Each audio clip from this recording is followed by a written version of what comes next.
Okay, तो कल हम लोग गेट स्टार्ट के विद सेल्सफोर्स प्लेटफॉर्म कंप्लीट किए हैं। आज स्टार्ट करेंगे discover use cases for the platform.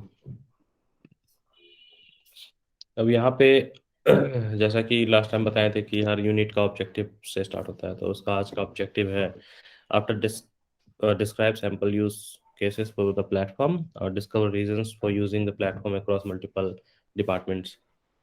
तो ये बताएगा कि बहुत लोगों का क्वेश्चन आता है कि सेल्सफोर्स क्यों पढ़ रहे हैं हम लोग, क्या काम है, क्या यूज़ है इसका, कहाँ पे है, कैसे इसका हम लोग इस्तेमाल कर सकते हैं। तो उसके लिए छोटा छोटा एग्जांपल्स के साथ यहाँ बताने का कोशिश किया है। तो ये बताएगा कि सैंपल्स के साथ यूज़ केसेस बताएंगे जो प्लेटफॉर्म में यूज़ कर रहे हैं हम लोग, और उसका रीज़न बताएंगे, different different reason platform use करने का और डिफरेंट डिफरेंट डिपार्टमेंट्स के लिए। तो यूज़ केसेस क्या होता है? यूज़ केसेस बेसिकली क्या होता है कि हम लोग जब स्कूल में पढ़ते थे तो स्कूल में हम लोगों को एक समरी दिया जाता था और समरी के हिसाब से क्वेश्चंस आते थे। तो उस तरह से ही यहाँ पे हम लोग यूज केस को ले सकते हैं कि एक समरी दिया जाता है, उस समरी को ध्यान में रखते हुए हम लोगों को कोई भी डेवलपमेंट करना होता है, कोई भी डिज़ाइन करना होता है। तो समरी में जैसे आएगा कि हम अगर कस्टमर हैं और हम गए हैं किसी आईटी कंपनी के पास, बोले कि हमको सेल्सफोर्स लेना है, लेकिन हमको सेल्सफोर्स में ऐसा फैसिलिटी चाहिए जिससे कि सुबह डेली मुझे मेल आना स्टार्ट हो जाए सुबह 9 बजे जब उठेंगे। तो ये एक यूज़ केस हो गया कि एज ए कस्टमर हम जो है कि सबको अपना जो आईटी जिससे हम काम करवाना चाहते हैं उसको हम अपना यूज़ केस दे रहे हैं कि माई यूज़ केस इज़ कि हमको सुबह में मॉर्निंग में 9 बजे उठने का अलार्म बजना चाहिए या फिर मेल आना चाहिए। उसी तरह से यूज़ केसेस बहुत सारा टाइप का होता है कि जैसे कि फ्लिपकार्ट में अगर हम जाते हैं आज के डेट में और फ्लिपकार्ट का कोई प्रोडक्ट में ऐड टू कार्ट करते हैं तो वो एक इवेंट हुआ। फिर बाय नाउ करते हैं तो वो एक इवेंट हुआ। तो वो सारा यूज़ केस है कि फ्लिपकार्ट जब वो वेबसाइट डेवलप हुआ होगा तो उस वेबसाइट डेवलपर को फ्लिपकार्ट बोला कि जब कोई आइटम आए तो आइटम में जब ऐड टू कार्ट में क्लिक करें तो कार्ट में ऐड हो जाना चाहिए, बाय नाउ करें तो डायरेक्टली कार्ट पेज में ले जाना चाहिए या पेमेंट पेज में। तो ये सब जो भी रिक्वायरमेंट होता है उसको यूज़ केस बोलते हैं। तो यूज़ केसेस बहुत इंपॉर्टेंट होता है कोई भी डेवलपमेंट के लिए। आगे चल के जब हम लोग डेवलपमेंट स्टार्ट करेंगे तो उसमें यूज़ केस पता होगा तभी तो डेवलप करेंगे। अब हमको पता ही नहीं है कि सिस्टम में कस्टमर को क्या चाहिए तो हम कैसे उसको क्या बना के देंगे। तो अब इसमें हम लोग देखते हैं कि हाई इम्पैक्ट और लो एफर्ट कैसे क्या होता है। तो the platform helps you move fast. Part of the speed comes from replacing your tasks you are used to doing by hands with more streamlined process. So let's pause for a moment to talk about some ways the Salesforce platform can accelerate your business. तो जो platform होता है वो आपको बहुत ही fastly move करने में help करता है। और जो पार्ट ऑफ द स्पीड जो होता है वो आता है जो भी मैनुअल टास्क हम आज के डेट में करते हैं हाथ से, वो जितना ही मैनुअल टास्क उसको सिस्टम से जब तक रिप्लेस नहीं करेंगे कोई प्रोसेस फास्ट नहीं होगा। जैसे कि अगर हम आज अपने घर में हैं, हमको अपने दोस्त को पूछना है मूवी देखने के लिए, तो हम अगर मोबाइल इंटरनेट कुछ नहीं है तो हमको पैदल चल के जाना होगा, उसके घर में नॉक करेंगे, भाई मूवी देखने जाओगे, और वापस फिर घर आना होगा। तो वो हो सकता है 15 मिनट से आधा घंटा का एफर्ट लगे वो मैनुअली हमको उतना करने में। लेकिन अगर आज के डेट में मेरे पास अगर कोई सिस्टम हो ऐसा ऑटोमेटिक हो जिससे हम सिंपल मैसेज कर दें उसको कि भाई मैं जाओगे तो 1 मिनट में और या 30 सेकंड में मेरा सारा काम क्वेश्चन पूछ लेंगे, काम हो जाएगा, या फिर हम कॉल कर लेंगे। तो उसी को बोलते हैं कि डिजिटाइजेशन से, सिस्टम से कोई भी मैनुअल प्रोसेस को अगर हम कम कर पा रहे हैं और उसको फास्ट कर पा रहे हैं तो वो ऑटोमेशन की तरफ जाता है और उसको उस तरह का बहुत सारा काम जो है वो सेल्सफोर्स प्लेटफॉर्म प्रोवाइड करता है, जैसे कि आपका काम बहुत फास्ट हो और मैनुअल जो है वो टास्क कम हो जाएगा। So when you are learning to build on the platform, the first thing you want to tackle are projects that have big impact but are easy to implement.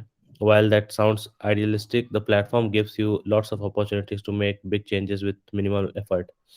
तो वही बता रहा है कि जब हम सीख रहे हैं प्लेटफॉर्म में कुछ भी बिल्ड करने के लिए, तो कोई भी पहला चीज़ दिमाग में आता है कि प्रोजेक्ट को कैसे इम्पैक्ट, कैसे हम लोग टैकल करें, कैसे बहुत बड़ा कुछ ऐसा इम्पैक्ट आए प्रोडक्ट मेरा प्रोजेक्ट में जो इजी टू इम्प्लीमेंट हो। तो ये सब आइडियलिस्टिक लग रहा है, आइडियल लग रहा है। कोई भी एक कंपनी आज खोलता है तो उसको लगता है ना कि मेरा ह्यूमन एफर्ट कम हो, मैनुअल एफर्ट कम हो, और ऑटोमेशन और डिजिटाइजेशन ज़्यादा हो तो फास्ट काम होगा मेरा। तो उसके लिए बहुत सारा अपॉर्चुनिटी रहता है प्लेटफॉर्म, जिसमें कि बहुत बड़ा बड़ा चेंजेस जो है बहुत कम एफर्ट में वो आप बिल्ड कर सकते हैं। सो let's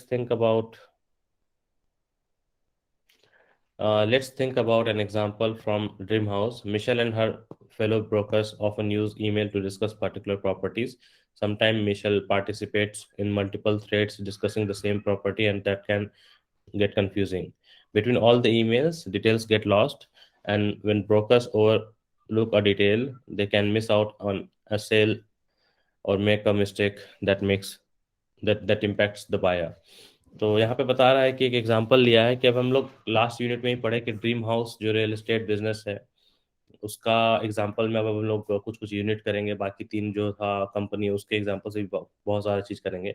यहाँ पे भी हम लोग ड्रीम हाउस का एग्जांपल लिए हैं। तो ड्रीम हाउस में से हमको पता था कि मिशेल जो है वो रियल एस्टेट ब्रोकर की एम्प्लॉई है।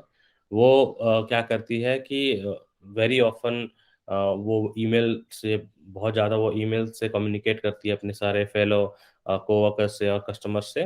और जब मिशेल सबसे बात करती तो हो सकता है कि 10 लोग, 10 कस्टमर हो, 10 एम्प्लॉय हो, तो 20-25 ईमेल डेली एक्सचेंज हो रहा है अगर, तो उससे क्या होता है कि कोई भी चीज़ कंफ्यूजिंग हो सकता है मिशेल के लिए संभालना, क्योंकि बहुत सारे ईमेल्स आएंगे, बहुत सारे ईमेल्स जाएंगे, तो मैनेज करना थोड़ा सा कंफ्यूजिंग हो सकता है। और ये ऐसा भी हो सकता है कि बहुत सारा ईमेल रिमाइंडर वो मिस कर जाए, जिसके जिसकी वजह से उसको बिजनेस मिस करना पड़े। तो और ऐसा भी हो सकता है कि बहुत सारा ब्रोकर का जो डिटेल है वो सेलिंग के टाइम में वो बाय मिस्टेक जो है वो गलती करके और उसका जो बायर है उसको इम्पैक्ट हो। तो ये सारा चीज़ एक प्रॉब्लम बता रहा है। कोई भी कंपनी के पास हम जाते हैं कुछ लेके, तो वो पहले अपना प्रॉब्लम बताता है, हम उसका प्रॉब्लम सुनते हैं, उस प्रॉब्लम के हिसाब से हम लोग सॉल्यूशन देते हैं। तो ये मिशेल का प्रॉब्लम है जो मेल के थ्रू मैनुअली वो आज के डेट में करती है। तो अब आगे देखते हैं इसका सॉल्यूशन कुछ बताने की बताएगा तो। So how does the Salesforce platform help this issue? अब ये जो प्रॉब्लम है मिशेल का जो मेल के थ्रू सारा कर रही है, तो कैसे इसको सेल्सफोर्स कैसे हैंडल करेगा? So, for Dreamhouse Realty, D'Angelo created a custom property object, which we saw in the last unit. Every time you create a custom object, you automatically get something called chatter feed tracking. Chatter feed tracking provides a way for multiple people to comment and collaborate on a particular record. The discussion and decisions are stored on the record, so everyone can stay up to date on important decisions. Now, Michelle and her broker don't have to use email anyone for their discussion anymore for their discussions about a specific property. तो इसमें अब हम लोग एक problem देखें कि Michel जो है रियल एस्टेट ब्रोकर की एम्प्लॉय, ये मेल के थ्रू बहुत सारा प्रॉब्लम हो रहा है इसको मैनुअली करने के लिए। तो सेल्सफोर्स प्लेटफॉर्म से कैसे इसको हेल्प मिला, वो ऐसे हेल्प मिला कि हम लोग एक और बंदा कल पढ़े थे, डी एंजेलो वो बंदा है जो सेल्सफोर्स का डेवलपर है, सेल्सफोर्स का एडमिन है ड्रीम हाउस कंपनी की तरफ से। वो क्या करता है, जितना भी इनका टेक्निकल ऐसा नीड है उसको पूरा करता है डेवलप करके और बना के। तो उसी में कल हम लोग देखे थे जो स्क्रीन उस प्रॉपर्टी बोल के एक ऑब्जेक्ट था जिसमें कि सारा प्रॉपर्टी का डिटेल डाल रहे थे, जो हम लोग देखे। तो उसमें क्या होता है कि जब भी कोई ओके, सो हम लोग कल ऑब्जेक्ट की बात कर रहे थे। ऑब्जेक्ट टर्म सबको हम बताए थे कि ऑब्जेक्ट ध्यान में रखना। ऑब्जेक्ट वो होता है, स्प्रेडशीट का एक टैब होता है जिसमें रोज एंड कॉलम्स होते हैं। तो उसमें जो ऑब्जेक्ट की बात की है हम, तो प्रॉपर्टी चूंकि आउट ऑफ द बॉक्स नहीं था, स्टैंडर्ड नहीं था और ये बनाया हुआ है, तो इसको हम लोग कस्टम बोलते थे। ये भी कल हम बताए थे कि स्टैंडर्ड और कस्टम क्या होता है। स्टैंडर्ड वो जो होता है जो इनबिल्ट होता है, आउट ऑफ द बॉक्स आता है, और कस्टम वो होता है जो हम लोग खुद से बनाते हैं। तो ये जो कस्टम ऑब्जेक्ट है प्रॉपर्टी बना हुआ है, जब भी कोई हम लोग ऑब्जेक्ट बनाते हैं सेल्सफोर्स में, तो हम लोग ये भी पढ़े हैं कल में कि चैटर होता है। जैसे कि हम लोग व्हाट्सएप करते हैं, मैसेंजर करते हैं, उस तरह से चैटर होता है सेल्सफोर्स में। तो चैटिंग के थ्रू हम लोग फिर उसको डिस्कस करते हैं कि क्या आपका बेसिकली क्या जानकारी जानना है, क्या मैसेज। एक सेकंड, एक सेकंड। हेलो। ठीक है, तो हम्म सो वही बात है कि जब बहुत सारे कस्टमर्स और अपने लोकल लोग से बात करते हैं तो फिर उसमें वो चैटिंग के थ्रू कैसे वो ईज़ी होगा, ईमेल्स कैसे लॉस्ट नहीं होगा, वो सब चीज़ चैटर में देखते हैं। तो चैटर बस चैटिंग फंक्शन है, चैटिंग फंक्शन एक इसमें चैटिंग फंक्शन थोड़ा-सा एडवांस ये है क्योंकि आज के डेट में हम लोग व्हाट्सएप और अम मैसेंजर वगैरह में क्या होता है, वन टू वन हम लोग बात करते हैं, तो हम अगर मेरा चैट है, तो मेरा चैट जब तक कोई ग्रुप ना हो, कोई और दूसरा देख नहीं सकता है। लेकिन चैटर क्या है, थोड़ा-सा डिफरेंट इसलिए है क्योंकि चैटर इज़ लाइक मतलब फ़ेसबुक समझ सकते हैं। फ़ेसबुक का क्या है कि फ़ेसबुक में वो फ़ीड भी डालते हैं हम लोग और फ़ेसबुक का अपना मैसेंजर भी है। उसी तरह से चैटर क्या है, एक ओवरऑल उसका एक फ़ीडिंग ऑप्शन भी होता है, जिसमें कि पोस्ट डाल सकते हैं और वो पब्लिक पोस्ट होता है, प्राइवेट पोस्ट भी होता है। Same as Facebook basically. और इसका अपना एक चैटिंग मैसेंजर टाइप चैटिंग भी होता है। तो उसमें हम लोग बेसिकली जो प्रॉपर्टी होता है, तो मान लीजिए 10 कस्टमर की बात कर रहे हैं, तो अगर मेरा 10 कस्टमर है, तो 10 कॉन्टैक्ट होगा सेल्सफोर्स में और प्रॉपर्टी का और उसमें अब मिशेल क्या कर सकती है, वन बाय वन प्रॉपर्टी में जाके अपना जो भी कमेंट है, वो उसमें फ़ीड में डाल सकती है। फ़ीड में डाल के जिसको टैग करके बोलना है, उसको टैग करके बोल सकते हैं कि हाँ भाई, ये काम है। तो अगर फ्यूचर में कभी भी किसी को कुछ बोलना होगा, तो फिर से वो टैग करके वो रिप्लाई कर सकता है, जिससे कि नोटिफ़िकेशन आता है जब भी लॉगिन करेंगे। तो इससे क्या होगा कि मल्टीपल मेल्स हमको एक बार में हैंडल नहीं करना है। उसका नोटिफ़िकेशन हमको प्रॉपर्ली स्क्रीन पे आएगा कि किसका फ़ॉलो-अप करना है और कैसे किसको बेसिकली पेंडिंग है और किसको रिप्लाई करना है। So by creating a single custom object, you can totally change how your organization collaborates, how high impact, low effort as you start building with the platform. Keep your eyes out for processes with तो अभी यहाँ पे बोल रहा है कि जैसे कि हम लोग बात की कि हाई इम्पैक्ट और लो एफर्ट का बात कर रहे हैं, तो सिर्फ़ एक ऑब्जेक्ट बनाने से ही हम लोगों का इतना बड़ा प्रॉब्लम सॉल्व हो गया इसमें कि मेल्स वगैरह इतना जो यहाँ पे बता रहे हैं कि हेवी ईमेल कोलैबोरेशन का प्रॉब्लम सॉल्व हो गया। रिलायंस ऑन स्प्रेडशीट अगर कोई एक्सेल फाइल पे हम लोगों को कोई डिटेल्स कैप्चर करके रखना पड़ता है, वो बंद हो गया। शेयर्ड लोकल डॉक्यूमेंट्स अगर कोई डॉक्यूमेंट शेयर करना है लोकली तो वो हम लोग का ईज़ी हो जाएगा इससे। वो हम लोग बाद में देखेंगे कि डॉक्यूमेंट कैसे शेयर करते हैं। Time intensive, repetitive and manual step कोई भी चीज़ ऐसा है जो रिपिटेटिव है, मैनुअल स्टेप्स है और जो टाइम टेकिंग एग्जीक्यूशन थिंग्स है, वो में हमारा सॉल्व हो गया। Impact on only a few departments you you want to minimise the number of stakeholders when you are still learning. तो ये सब चीज़ जो है आप आपके ऑर्गेनाइज़ेशन में एक स्मॉल चेंजेस के थ्रू इतना बड़ा-बड़ा इम्पैक्ट आप हैंडल कर लिए हैं। तो processes with these traits are great candidates for early project on the Salesforce platform. तो जो भी प्रोसेसेस है अभी इतना जो प्रोसेस देख रहे हैं ये सारा जो है बहुत ही बड़ा बेसिकली अचीवमेंट होता है कोई प्रोजेक्ट का स्टार्टिंग स्टेज में स्टार्ट करने के लिए। तो अदर और क्या-क्या यूज़ होता है? इन सभी प्रॉब्लम्स के अलावा और क्या हम लोग कर सकते हैं उसके बारे में बताया कि in our dream house story we are using Salesforce to help real estate agents to sell houses better but you can customize the platform to aid in a lot of other business tasks and not just for the sales department. Let's take a look at a couple of other ways you can build on Salesforce.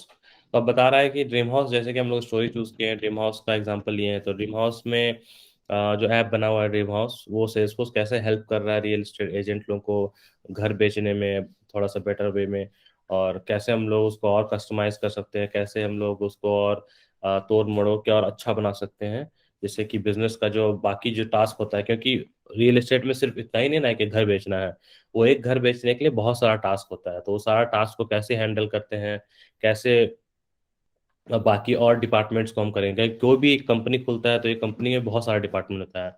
HR department, finance department sales department फिर development department, तो बहुत सारे department होता है। तो अभी तक हम लोग जो भी बात की है, सिर्फ सेल्स डिपार्टमेंट की बात की, कैसे रियल एस्टेट आदमी लोग अपना घर अच्छा से बेच सकता है, ईज़िली बेच सकता है। तो अब हम लोग आगे चल के देखते हैं कि और कौन-कौन इस प्लेटफ़ॉर्म को यूज़ कर सकता है और ये ड्रीम हाउस कंपनी के कौन-कौन से लोग हैं, जो इसको अच्छे से और यूज़ कर सकते हैं। तो इसमें अब पहला नेक्स्ट आदमी जो है वो बता रहा है एचआर। अब ड्रीम हाउस चूँकि बहुत बड़ी कंपनी है तो इसका एचआर टीम होगा तो अब हाँ, एचआर कैसे यूज़ कर सकता है इस प्लेटफ़ॉर्म को, वो बता रहा है। So Julian, who works in the Dreamhouse HR department, is in crisis. He has hundreds of applications coming in for dozens of job openings.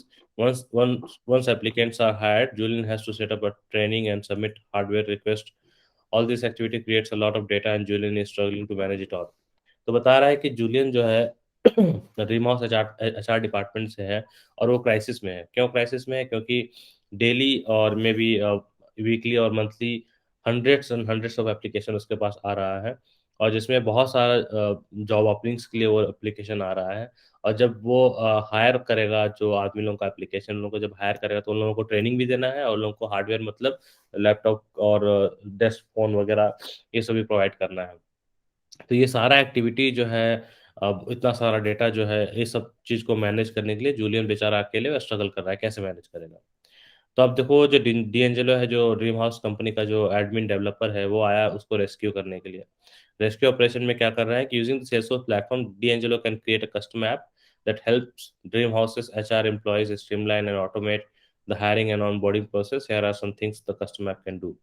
अब डीएंजेलो जब आया रेस्क्यू करने के लिए एचआर टीम को कि भाई एचआर टीम को इतना एप्लीकेशन आ रहा है, इतना काम आ रहा है, इतना हायरिंग प्रोसेस हेवी हो गया है, ट्रेनिंग देना है, डॉक्यूमेंट हार्डवेयर रिक्वेस्ट देना है, तो क्या कर सकते हैं? तो ये बोल रहा है डीएंजेलो क्या करेगा एक और छोटा-सा ऐप बनाएगा ड्रीमहाउस ऐप के अंदर में जो कि एचआर टीम को हेल्प करने के लिए वो करेगा। उसमें क्या कर सकता है कि वो लिस्ट ऑफ जॉब ओपनिंग्स दिखेगा, store applicants for each job openings जितना भी एप्लीकेंट लोग उस जॉब में अप्लाई करेंगे उनका इन्फॉर्मेशन स्टोर करेगा।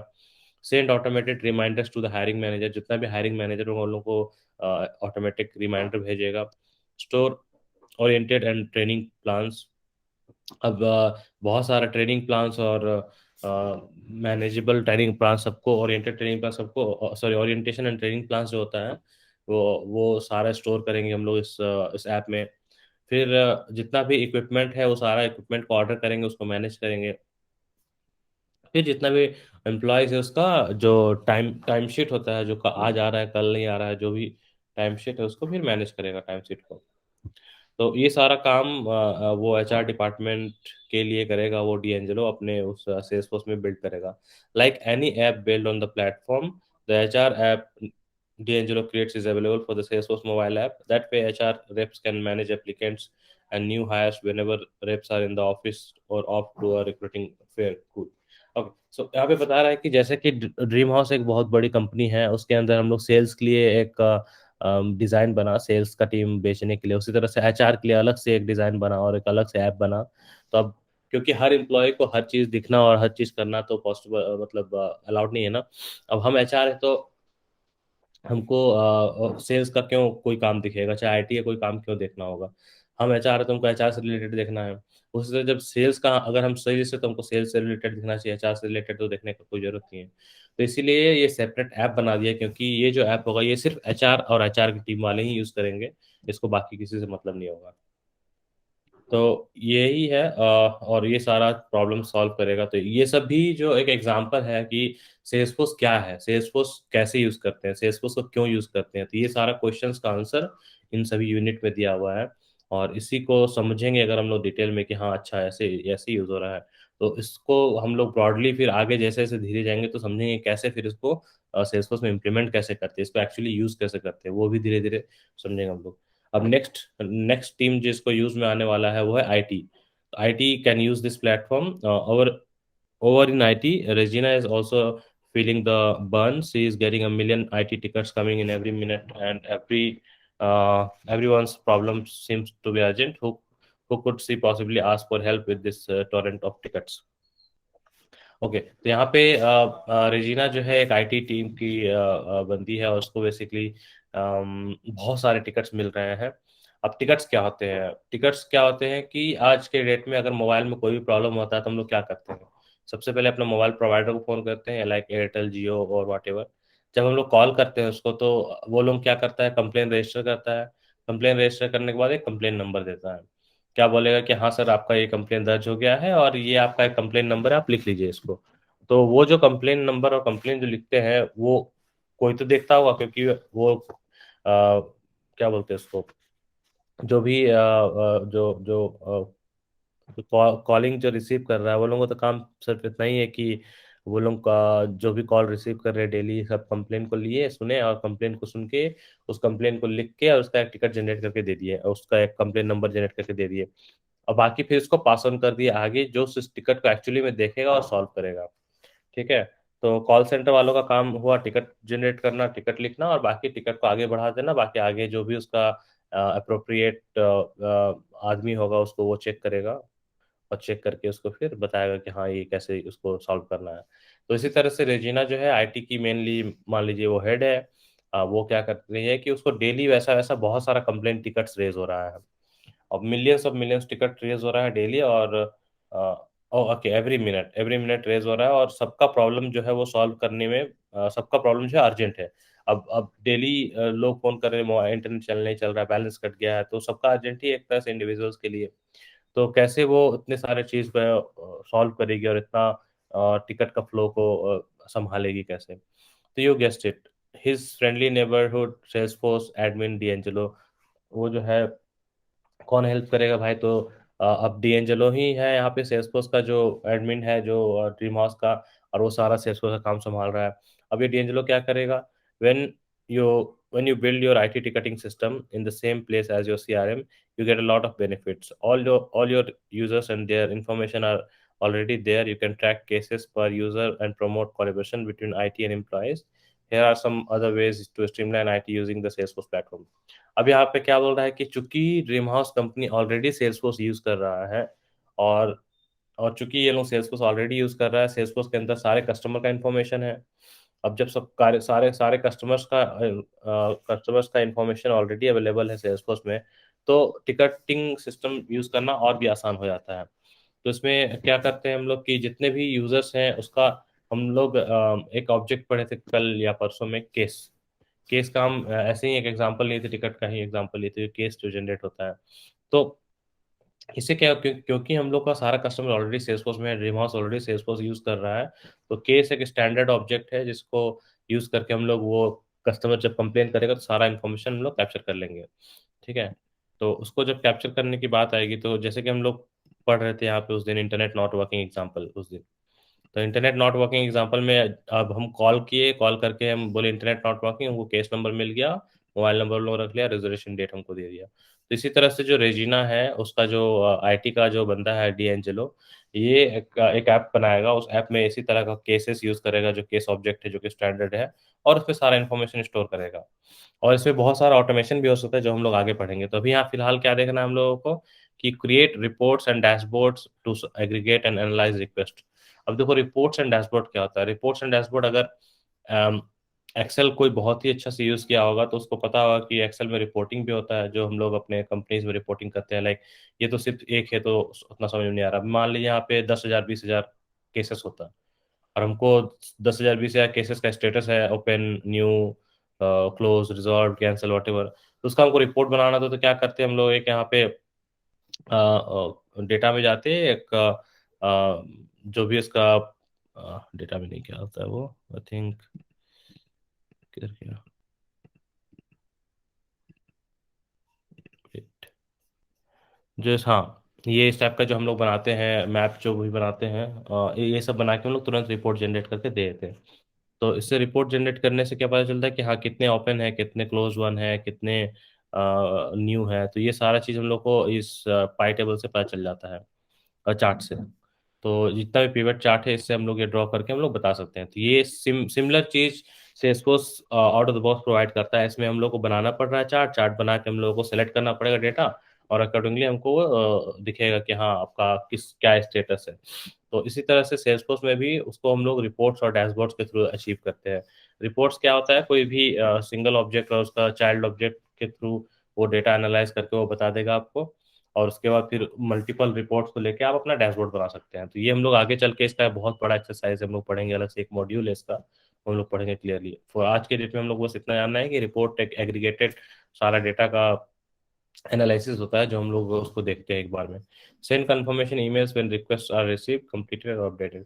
तो ये एक ऐसा चीज है कि हम लोग ईमेल्स भेज सकते हैं कस्टमर्स को। अब जैसे कस्टमर फोन किया था कि भाई मेरा इंटरनेट नॉट वर्किंग, तो कस्टमर को तो बताना होगा ना कि हाँ भाई आपका प्रॉब्लम सॉल्व हो गया है। तो उसके लिए क्या करते हैं कि हम लोग ईमेल्स भेज सकते हैं कि जब भी रिक्वेस्ट रिसीव हुआ तो अगर जैसे मैंने कंप्लेंट बनाए तो मेल भेज दिए कि सर आपका प्रॉब्लम कंप्लेंट दर्ज हो गया है और ये आपका केस नंबर है, एक ईमेल ले लीजिए आप। फिर होगा कि कंप्लीट हो गया कि हाँ आपका रिजॉल्व हो गया तो ईमेल भेज सकते हैं। अगर कुछ उसमें अपडेट जा रहा है कि सर आपके एरिया में जो नेट है उसका केबल कट गया है, 4 दिन लगेगा बनने में, ऐसा कुछ सिंपल अपडेट। तो बेसिकली कहने का मतलब ये है कि every time there is an update, हम लोग accordingly we can send emails to the customer, और किसी को भी ईमेल्स भेज सकते हैं। जो इनकमिंग जितने भी रिक्वेस्ट आ रहे हैं, पहले क्या हो रहा था कि ये रेजिना को संभालना पड़ रहा था खुद से, अब यहाँ पे हम लोग उसको ऑटोमेटिकली संभाल सकते हैं। जितना भी इनकमिंग रिक्वेस्ट आ रहा है उसको सबको क्यू में डाल सकते हैं कि हाँ भाई एक दिन में मेरा 10,000, 20,000 या 1 लाख ऐसा कोई रिक्वेस्ट आया है। उस तरह से create custom forms for employ request and create a knowledge based for common issues. हम लोग इसमें क्या, हम लोग फॉर्म्स भी बना सकते हैं, कस्टम फॉर्म बना सकते हैं एम्प्लॉयज लोगों को के लिए, जो लोग फॉर्म भर के रिक्वेस्ट को प्रोसेस कर सकता है। उसी तरह से हम लोग नॉलेज बेस्ड बना सकते हैं कि हाँ कि अगर 10 टाइप का सेम प्रॉब्लम है, इंटरनेट नॉट नॉट वर्किंग बोल के डेली हमको 100 टिकट आ रहा है। अब डेली 100 टिकट आ रहा है तो उसका अगर रेजोल्यूशन जो है उसका फिक्स जो है बहुत सिंपल होगा, तो हम एक नॉलेज बेस बना लेंगे, उसको कहीं लिख के देख देंगे कि हाँ भाई मेरे कंपनी में आज आईटी में 100 लोग काम कर रहे हैं और 100 आदमी को डेली 10 टिकट आ रहा है इंटरनेट नॉट वर्किंग का। तो हम एक ऐसा डॉक्यूमेंट बना के डाल दिए कि इंटरनेट नॉट वर्किंग नहीं आया तो रेफर टू दिस डॉक्यूमेंट, तो इजीली सॉल्व हो जाएगा, तो सबको कोई उस डॉक्यूमेंट में जाके इजीली सॉल्व कर सकता है। तो उस टाइप का हम लोग जो कॉमन इश्यूज होते हैं उसका हम लोग एक नॉलेज बेस बना के उसको हम एक जगह एक कॉमन प्लेस पे डाल देंगे, जो कि बाकी जितना भी आईटी के लोग वो लोग रेफर करके हेल्प कर सके एक दूसरे को। Track employees hardware and assets. अब इसमें भी हम लोग सेल्सफोर्स में इन सिस्टम इम्प्लीमेंट कर सकते हैं, जैसे कि एम्प्लॉयज का जो भी हार्डवेयर एसेट है, जो मोबाइल फोन, डेस्क फोन, कोई केबल लिया है, इंटरनेट डोंगल, कुछ भी लैपटॉप, चार्जर, कुछ भी अगर ऐसा एसेट्स जो एम्प्लॉय को हम लोग प्रोवाइड कर रहे हैं, कैसे उसको ट्रैक कर सकते हैं, कैसे उसका एक इन्वेंट्री बना कर रख सकते हैं, वो सब भी चीज़ें यहाँ कर सकते हैं। So with a streamlined IT process, users are happier and IT has more time to build infrastructure rather than maintain a separate system. अब देखो जब ये Salesforce में डाल दिए हैं तो इससे आईटी बहुत ही ज़्यादा खुश है और लोगों को टाइम भी बहुत बच रहा है, क्योंकि ये इससे बहुत फास्ट हो गया है और वो समय अब अपना बाकी चीज़ में इन्वेस्ट कर सकता है rather than managing the tickets always। तो अब आगे हम लोग देख रहे हैं इसमें कि you can use the platform, कैसे हम लोग प्लेटफॉर्म को यूज कर सकते हैं। By now you are probably getting some ideas for projects of your own, here are a few use cases for different departments. तो अभी तक में हम लोग जितना सीखे पढ़े, एक आइडिया तो आ गया कि हाँ क्या है, क्यों है और कैसे करना है यूज, क्यों सेल्सफोर्स को यूज करते हैं, एक आइडिया आ गया होगा सभी कोई को। तो उसी पे अब यहाँ पे बाकी और यूज केसेस हम लोग देख रहे हैं कि for employees who work in. अब जो एम्प्लॉयज बाकी, क्योंकि एक कंपनी में सिर्फ एचआर, सिर्फ आईटी और सिर्फ सेल्स तो होगा नहीं, उसके अलावा भी बहुत सारी चीज होंगे। तो अब जो बाकी एम्प्लॉयज हैं जो कि बाकी डिपार्टमेंट में काम करते हैं, तो उनके लिए क्या है, तो the for employees who work in finance. तो फाइनेंस में जो है कस्टमाइज द प्लेटफॉर्म फॉर, अब उनके लिए फाइनेंस के लिए क्या जरूरी होता है, budget management, contract management, pricing. तो ये सारा चीज में इंपॉर्टेंट होता है फाइनेंस के लिए। But for the employees work in product, जो प्रोडक्ट बिल्ड कर रहा है उसके लिए क्या है, तो warranty management, pre production resting, product and ideas innovation, ये इंपॉर्टेंट होता है।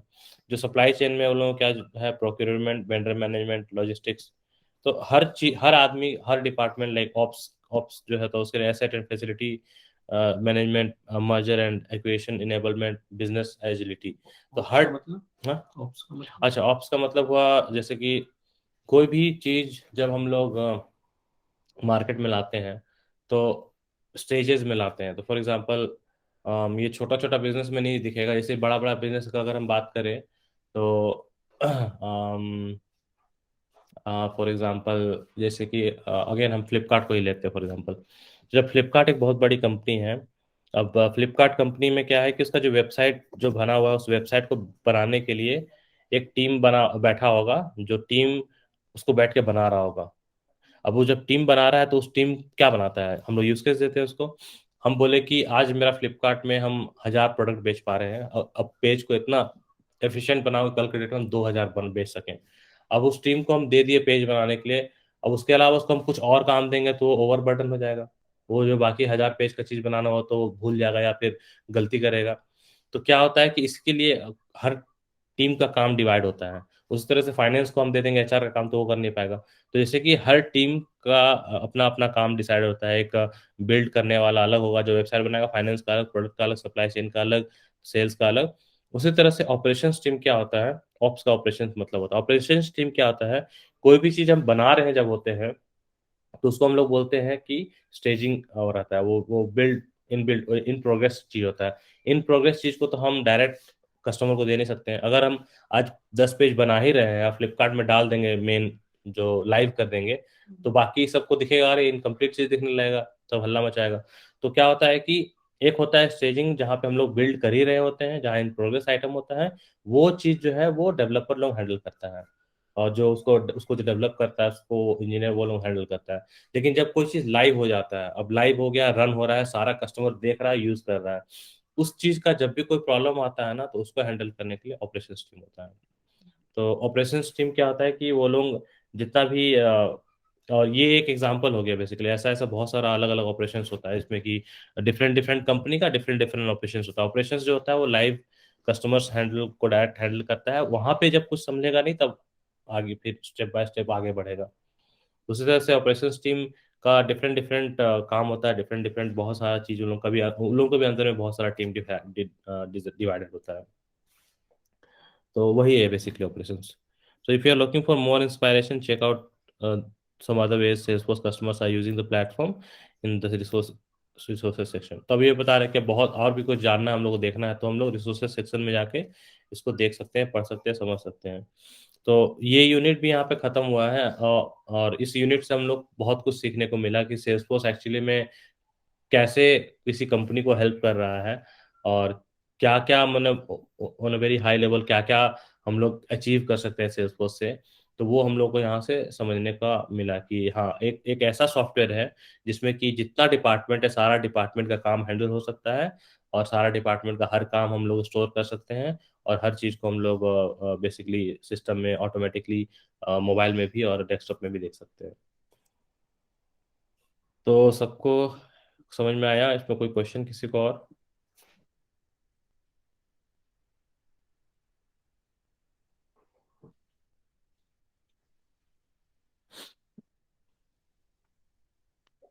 अच्छा, सबको समझ में तो आ रहा है ना? ऐसा कुछ तो नहीं है कि ऊपर ऊपर जा रहा है कोई ऐसा टर्म, ऐसा कोई टॉपिक, ऐसा कोई चीज हम बस बोल रहे हो और वो ना समझ में आ रहा हो, वो ऊपर ऊपर जा रहा हो, ऐसा कुछ? आ रहा है समझ में भैया। ठीक है। तो सर हाँ। सर ये आप पढ़ाएं, हम्म। और चैटर और आगे जाके एक ईमेल का आता है, वो दोनों सेम है या अलग है? ईमेल का, यूमेल वाला जो आगे, अच्छा, ईमेल जो ऑब्जेक्ट पे ईमेल होता है वो दोनों अलग अलग है। अलग है सर। हाँ, ईमेल वाला हम देखेंगे कौन सा वाला, कौन से यूनिट में पढ़े हो?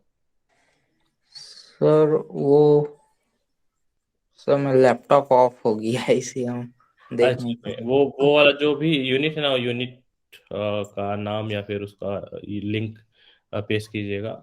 मोस्ट प्रोबेबली वो डिफरेंट ही होगा, क्योंकि चैटर जो है, चैटर के थ्रू भी ईमेल्स का एक डिफरेंट अपना वो होता है, ईमेल का अपना एक सेक्शन होगा, ईमेल उसमें भेज सकते हैं, रिसीव कर सकते हैं। चैटर में ईमेल का अलग टाइप से उसका यूज़ है, बट अभी जो चैटर पढ़े उसमें अभी फिलहाल इसमें कोई ईमेल का नहीं है। Okay sir. ठीक है। और कोई क्वेश्चन? तो ये चूंकि मेरा ऑलरेडी कंप्लीटेड है, इसलिए मेरा वो 100 पॉइंट्स और ये क्विज कंप्लीटेड है। बाकी आप लोग जब करेंगे तो इसमें कुछ क्वेश्चंस होंगे, 2 या 3 क्वेश्चन होंगे, उस क्वेश्चन को कंप्लीट कीजिएगा तो इससे ये यूनिट खत्म हो जाएगा। ठीक है।